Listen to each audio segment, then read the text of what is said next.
చంద్రబాబు ప్రభుత్వం 5 ఏళ్ల విధ్వంసంలో వెంటిలేటర్స్ పైకి చేరిన ఆంధ్రప్రదేశ్ కేంద్రం అందించిన ఆక్సిజన్తో వెంటిలేటర్ నుంచి బయటపడిన ఇప్పటికే పేషెంట్ నని ముఖ్యమంత్రి చంద్రబాబు పేర్కొన్నారు. రాష్ట్రాన్ని కరువురహితంగా చేసేందుకు గోదావరి, బనకచెర్ల అనుసంధాన ప్రాజెక్టును చేపట్టాలని ఆలోచిస్తున్నామని, దీనికి కేంద్ర సాయం అందించాలని కేంద్ర హోంమంత్రి అమిత్ షాను కోరారు.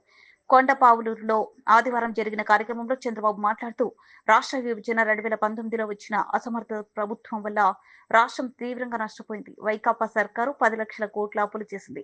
వాటికి వడ్డీలు కడుతూనే హామీలు అమలు చేస్తున్నాం. కేంద్రం పెద్ద ఎత్తున సహాయం అందిస్తుంది, ఇంకా కావాలి. అలాగని ఒత్తిడి చేయట్లేదు. కోలుకునే వరకు సాయం అందించాలని కోరుతున్నాం. కేంద్రం మరింత చేత అందిస్తే అద్భుతాలు సృష్టిస్తాం. ఇతర రాష్ట్రాలతో సమానంగా ఎదిగి దేశాభివృద్ధిలో భాగస్వాములవుతాం. వారి చేతుల ద్వారా చేసుకునే పరిస్థితికి వచ్చాం. ఎప్పుడు కూడా ఎన్డీఆర్ఎఫ్ అనేది నేను చాలా సందర్భాల్లో చూశాను. ఏ డిజాస్టర్ వచ్చినా ఫస్ట్ గుర్తొచ్చేది ఎన్డీఆర్ఎఫే గుర్తొస్తుంది. ఏ డిపార్ట్మెంట్లో ఎప్పుడు ఎవ్వరూ చేయలేని పనులు ఏదైనా ఉంటే అది చేయగలిగే శక్తి ఎన్డీఆర్ఎఫ్ ఉంది. అది వాటర్లో కావచ్చు, ల్యాండ్ మీద కావచ్చు, లేకపోతే క్రిటికల్ జంక్చర్లో ఫారెస్ట్లో కావచ్చు, ఎక్కడైనా సరే సమర్థవంతంగా ఎదుర్కొంటున్నారు. కొన్ని లక్షల మంది ప్రాణాలు కాపాడారు. కొన్ని లక్షల మందిని ఈ యొక్క విపత్తు వచ్చినప్పుడు వాళ్ళు కాపాడే పరిస్థితికి వచ్చారు.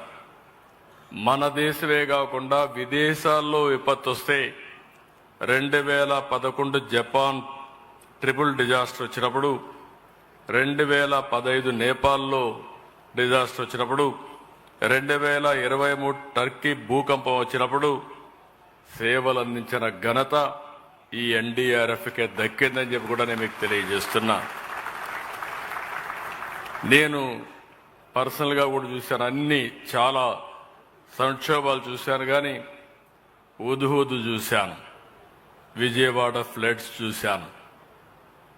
ఎవ్వరూ రాష్ట్ర ప్రభుత్వంలో ఉండే అధికార యంత్రాంగం చేయలేని పనులన్నీ ఎన్డీఆర్కి చెప్తే ఒక క్రమశిక్షణతో ఒక సాహసోపేతంగా ఆ సమస్యలు పరిష్కారం చేసింది ఈ ఎన్డీఆర్ఎఫ్ చేశారని చెప్పి కూడా నేను మీకు తెలియజేస్తున్నా. Today I'm very happy. I'm following honourable home minister. Now he is emphasizing training program. He is creating dashboard. Personally, he is watching everything. I have seen so many home ministers, so many disaster management ministers. Today I am seeing very, very important leader who is bothered about disaster, and also not only creating equipment or human resources, but at the same time, how to train them meticulously is focusing. I really appreciate him. I thank him on